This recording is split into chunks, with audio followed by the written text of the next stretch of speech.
कि चमन को सींचने में पत्तियां कुछ गिर रही होंगी। यही इल्जाम हम पर लग रहा है बेवफाई का, मगर कलियों को जिसने रौंद डाला अपने हाथों से, वही दावा करे हैं अब चमन की रहनुमाई का। डॉक्टर सुधांशु त्रिवेदी। माननीय सभापति महोदय, जब मैं उस दिन अपना वक्तव्य दे रहा था तो समाप्त होते समय माननीय गृह मंत्री जी ने आदेश दिया था कि जो संख्या मैंने अप्रॉक्सीमेट बताई थी उसको थोड़ा सुधार कर दे। तो आज मैं बताना चाहता हूं, पिछले लोकसभा में सबसे बड़ी जीत असम की धुबरी सीट पर 10,12,476 वोट से हुई थी, और जहां सबसे बड़ा डेमोग्राफिक चेंज हुआ है। परंतु इस सुधार के साथ मैं कुछ निखार या विकार भी बताना चाहता हूं। मैं बताना चाहता हूं, पिछला लोकसभा चुनाव एकमात्र चुनाव था भारत के इतिहास का जहां बांग्लादेश के अखबार में इनकी पार्टी के एक बड़े नेता ने, डेली स्टार अखबार का नाम है, जिसमें आर्टिकल लिखा जिसका नाम था मोदी हैज टू गो। मैं पूछना चाहता हूं कांग्रेस के नेताओं को, बांग्लादेश के अखबार में यह लिखने की आवश्यकता क्यों पड़ी मोदी हैज टू गो, और इसका और जीत का क्या कनेक्शन है, यह मैं प्रबुद्ध सांसदों के विवेक के ऊपर छोड़ता हूं। और मैं दूसरी बात कहना चाहता हूं, यह चिंता सिर्फ हमारी नहीं थी सभापति महोदय। मैं एक वाक्य कोट करना चाहता हूं, और वाक्य है, the infiltration has become a disaster now. I have both the Bangladeshi and Indian voter list. This is a very serious matter. I would like to know what would be when it would be discussed in the house. Sir, आपको पता है किसने बोला था? ममता बनर्जी 4 अगस्त 2005 इसी भारत की संसद में बोला गया। अब बताइए, तब ये कहते थे और आज ये कर रहे हैं। इसे कहते हैं कि देख तेरे संसार की हालत क्या हो गई भगवान, कितना बदल गया इंसान। अब मैं यह भी कहना चाहता हूं, इसी भाव के अनुसार जो पूरे संसद का विचार था, जब माननीय गृह मंत्री जी सीए का विचार प्रस्ताव लाए तो उस समय पूरे देश में शाहीन बाग बनाने का प्रयास किया गया और नाना प्रकार के आरोप प्रत्यारोप लगाए गए कि अमुक को क्यों नहीं दिया जा रहा है, दूसरे को क्यों नहीं दिया जा रहा है। तो मैं बताना चाहता हूं, जो लोग हमसे उस समय पूछते थे कि सीए का लेजिस्लेशन जो होम मिनिस्ट्री लाई थी उसमें परसिक्यूशन क्यों नहीं दिख रहा था, तो मैं उनसे कहना चाहता हूं, अब तो कम से कम बांग्लादेश की घटनाओं के बाद माफी मांगनी चाहिए कि परसिक्यूशन नहीं दिखाई पड़ रहा था जिन लोगों को। उनके लिए मैं अटल जी की कविता की वो पंक्ति कोट करना चाहता हूं कि जिनके लाशों पर पग धरकर आजादी भारत में आई, वो अब तक है खाना बदोश, गम की काली आंधी छाई। हिंदू के नाते उनका दुख कहने में तुम्हें लाज है आती, तो सीमा के उस पार चलो सभ्यता जहां कुचली जाती। मगर अफसोस की बात यह है सभापति जी, जब ये सीमा के पार जाते हैं तो क्राइम अगेंस्ट ह्यूमैनिटी शब्द गाजा के लिए लिखते हैं अपने ट्वीट में, बांग्लादेश के लिए नहीं लिखते हैं। उससे भी साफ समझ में आ जाता है कि सीमा के पार इनकी दृष्टि कहां और किस रूप में आती है। अब मैं यह भी बताना चाहता हूं, जो हमारे साथी ने कहा कि गृह मंत्रालय हस्तक्षेप कर रहा है किसी राज्य में, परंतु मैं बताना चाहता हूं गृह मंत्रालय ने हस्तक्षेप नहीं किया, राज्यों ने हस्तक्षेप किया है। गृह मंत्रालय में नागरिकता को लेकर कानून बनाना केवल केंद्र सरकार का अधिकार है और संबंधित मिनिस्ट्री है गृह मंत्रालय। और जब नागरिकता को लेकर सीए कानून बना तो एक नहीं अनेक राज्य विधानसभाओं ने उसके विरुद्ध प्रस्ताव पारित किया। तो अपने फैक्ट को चेक कर लें, यह गृह मंत्रालय में राज्यों का हस्तक्षेप था, विपक्षी राज्यों का, और इसी के साथ साथ संविधान के लिए भी बहुत बड़े खतरे की बात थी, क्योंकि केंद्र से पारित कानून के विरुद्ध कोई राज्य सरकार नहीं बोल सकती। हाँ, रही बात इसको जो इनके दिल में दर्द है कि एजेंसीज के कारण बहुत से नेता जेल में जा रहे हैं, तो मैं याद दिलाना चाहता हूं सभापति महोदय, जो हमारी सरकार पर आरोप लगाते हैं, तो जब सोनिया जी और राहुल जी पे केस दर्ज हुआ था, अक्टूबर 2013 था, दिल्ली हाईकोर्ट के द्वारा, हमारी सरकार नहीं थी। कनिमोझी राजा जी जेल गए थे 2011 में, हमारी सरकार नहीं थी। सुरेश कालमाड़ी जेल गए 2010 में, हमारी सरकार नहीं थी। शिबू सोरेन जेल गए 2006 में, हमारी सरकार नहीं थी। मधु कौड़ा जेल गए 2008 में, हमारी सरकार नहीं थी। मुलायम सिंह मायावती जी पे केस हुए 2004 में, हमारी सरकार नहीं थी। करुणानिधि जी जेल गए 2000 में, लालू यादव जी जेल गए 1997 में, झारखंड मुक्त मोर्चा रिश्वत काट 1994 में, और सर राजीव गांधी जी पे आरोप 87 में और FIR 1990 में। मेरे भाई, हम लोग पढ़ाई की एज से प्रौढ़ावस्था में आ गए, आप लोगों को अंदर बाहर कोर्ट कचहरी का चक्कर काटते देखते हुए, और फिर 2014 के बाद की पर्ची हमारे नाम की फाड़ रहे। मुझे लगता है ये बिल्कुल तथ्यों के विपरीत है। ईमानदारी से उनको आत्मावलोकन करने का प्रयास करना चाहिए, बजाय कि आरोप लगाने के ऊपर। हाँ, एक बात मैं जरूर कहना चाहता हूं, गृह मंत्रालय ने एक बहुत बड़ा काम इस कार्यकाल में जानते क्या किया?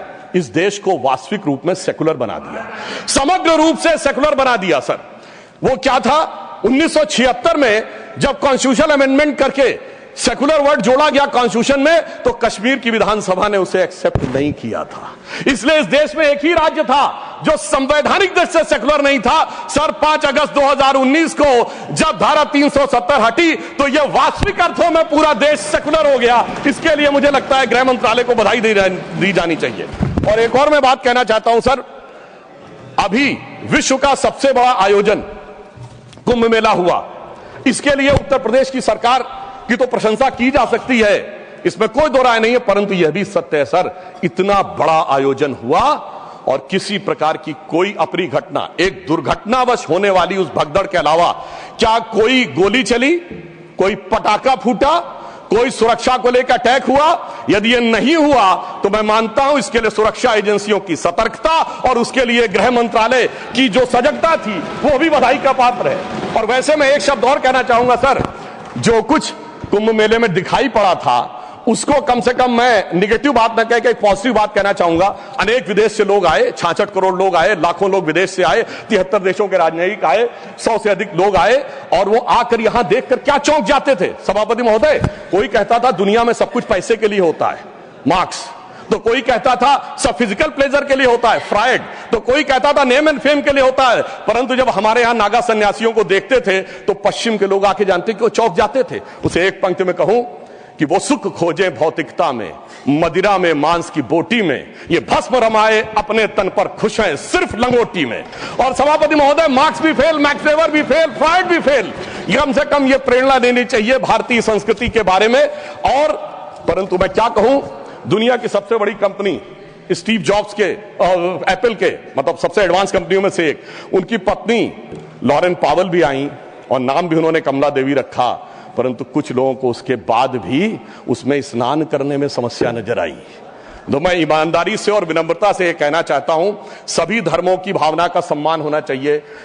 गंगा जल का सिर्फ सम्मान हमारे धर्म में नहीं है, काबा में भी एक आबे जमजम है और वहां के जल को भी वैसे ही पवित्र माना जाता है और माना जाता है कि उससे पाप कटते हैं। जब आप वेटिकन जाते हैं तो पोप भी आपके ऊपर जल छिड़कते हैं और कहते हैं this removes you from all the sin. मैं चुनौती से कहता हूं, इनमें से कोई किसी के बारे में बोल सकता है? सबका सम्मान करिए परंतु सनातन का अपमान मत करिए। मैं मानता हूं कि इरेडिकेशन ऑफ सनातन धर्म आपका विचार है, परंतु उसे कम से कम अपने राजनीतिक वक्तव्यों में आप आने का प्रयास मत करिए। परंतु मैं एक बात और कहना चाहता हूं, अभी हमारे डीएमके के लोग डिलिमिटेशंस के बारे में बोल रहे थे, उनकी कंसर्न समझी जा सकती है, परंतु मैं सिर्फ एक बात कहूं सर, जनसंख्या का यदि उनको लगता है कि किसी जगह विचार बढ़ रहा है संख्या और किसी जगह नियंत्रित है, चूंकि उन्होंने नियंत्रित की है, तो सर ये सिर्फ ज्योग्राफी पर है कि सोसाइटी पर भी लागू होगा? अगर किसी समूह ने, धार्मिक समूह या मजहबी समूह की जनसंख्या बढ़ी है और दूसरे ने नियंत्रित किया है, सर वहां पर तो नहीं चर्चा होनी चाहिए, सिर्फ ज्योग्राफी पे होनी चाहिए, सोसाइटी पे नहीं होनी चाहिए। और मैं ईमानदारी से कहना चाहता हूं, यदि विचार जनसंख्या नियंत्रण का कानून लाने का समर्थन करिए, तो मुझे लगता है इस विषय के ऊपर ईमानदारी से काम करने का प्रयास करना चाहिए। अब मैं एक और बात कहना चाह रहा हूं सर, टैक्स कहना चाह रहा हूं कि राज्यों का समन्वय भी केंद्र सरकार के गृह मंत्रालय के अंडर में आता है, परंतु राज्यों का समन्वय का विषय दोनों तरफ से होता है। राज्यों के ऊपर भी दायित्व है समन्वय का और केंद्र के ऊपर भी दायित्व है। इसीलिए मैं कहना चाहता हूं, परंतु जब ऐसी बातें उठती हैं कि किसी राज्य का कोई मंत्री कहता है कि टैक्स कलेक्शन वहां ज्यादा हो रहा है तो हमें अलग हो जाना चाहिए, तो किसी राज्य का मंत्री उत्तर भारत के किन्हीं राज्यों के लिए या बिहार के लिए आपत्तिजनक बातें कहना शुरू करता है, इससे राज्यों का जो समन्वय है वो गिरता है। और मैं कहना चाहता हूं सर, समन्वय का सबसे दुखद उदाहरण था इसी संसद के एक सदस्य ने छत्तीसगढ़, राजस्थान और मध्य प्रदेश में हमारी जीत के बाद इस सदन के नहीं, दूसरे सदन के सदस्य ने यह शब्द बोला था कि भाजपा सिर्फ गोमूत्र वाले राज्यों में जीत सकती है। तो मैं उनको बताना चाहता हूं सर, जिनके की दिमाग में मैकाले और मार्क्स का वायरस भरा है, तो उन्हें बताना चाहता हूं कि गोमूत्र का anti bacterial, anti fungal, anti cancer के लिए मेडिसिनल पेटेंट है और पेटेंट का नंबर है 64100059। तो मैं कहना चाहता हूं, कृपया जाके अपने मन से मैकाले और मार्क्स का मैल साफ करिए, तो राज्यों में समन्वय बहुत बेहतर ढंग से दिखाई पड़ेगा। और मैं अंत में सभापति महोदय, सिर्फ मैंने जहां से बात प्रारंभ किया था वहां पे बात को समाप्त करता हूं। एक उदाहरण देना चाहता हूं, एक फिल्म आई थी एक दौर में जिसका नाम था वेडनेसडे, जिसमें नसीरुद्दीन शाह जी ने एक आम आदमी का रोल किया था और उसमें एक सर डायलॉग था जिसमें वो कहते हैं कि जब व्यक्ति घर से निकलता है तो हर 1-2 घंटे के बाद उसकी पत्नी पूछती है ऑफिस पहुंच गए कि नहीं, चाय पी ली कि नहीं, खाना खा लिया कि नहीं, वापस आ रहे हो कि नहीं। तो उन्होंने कहा वो इसलिए नहीं पूछती कि वो जानना चाहती है चाय पिया कि नहीं, खाना खाया कि नहीं। वो दौर था जिसमें वो कह रहा है कि वो इसलिए पूछ रही कि वो जानना चाहती तुम जिंदा हो कि नहीं, क्योंकि वो दौर था इनकी सरकार का जिस जमाने में घर से आदमी निकलता था उसने कहा लगता है जंग पे निकल रहा है। तो ऐसा प्रतीत होता था कि मानो वो कह रहा हो कि उजाले अपनी यादों के हमारे संग रहने दो, न जाने किस गली में जिंदगी की शाम हो जाए। मगर उस शाम के बाद जो सुबह हुई है हमारी सरकार आने के बाद और जो गृह मंत्रालय ने किया है वो पूरे देश को दिखाई पड़ता है। तो मैं अंत में सर सिर्फ ये कहना चाहूंगा, मैं ये मानता हूं कि हमारे गृह मंत्रालय ने जो काम किया है वो संवेदना, संकल्प, समन्वय और सुदृढ़ता के साथ किया है। मणिपुर जैसे विषयों के लिए पूरी संवेदना से काम किया है, कश्मीर जैसे विषयों के लिए संकल्प के साथ काम किया है, राज्यों के साथ समन्वय के लिए समन्वय की भावना से काम किया है और आंतरिक सुरक्षा के लिए पूरी सुदृढ़ता के साथ काम किया है। और जब कठोर निर्णय लेने होते हैं और देश की सुरक्षा को लेकर कुछ कठोरता करनी होती तो कुछ लोगों को थोड़ा कष्ट जरूर हुआ होगा। उनके प्रति संवेदना व्यक्त करते हुए मैं कहना चाहूंगा, मगर उनको कहने का हक नहीं है जिनके जमाने में तबाही का मंजर दिखा था। तो मैं माननीय गृह मंत्री जी की तरफ से और अपनी सरकार की तरफ से, माननीय प्रधानमंत्री जी की तरफ से सिर्फ एक पंक्ति कह के बात समाप्त करना चाहूंगा कि चमन को सींचने में पत्तियां कुछ गिर रही होंगी, यही इल्जाम हम पर लग रहा है बेवफाई का, मगर कलियों को जिसने रौंद डाला अपने हाथों से वही दावा करे हैं अब चमन की रहनुमाई का। धन्यवाद।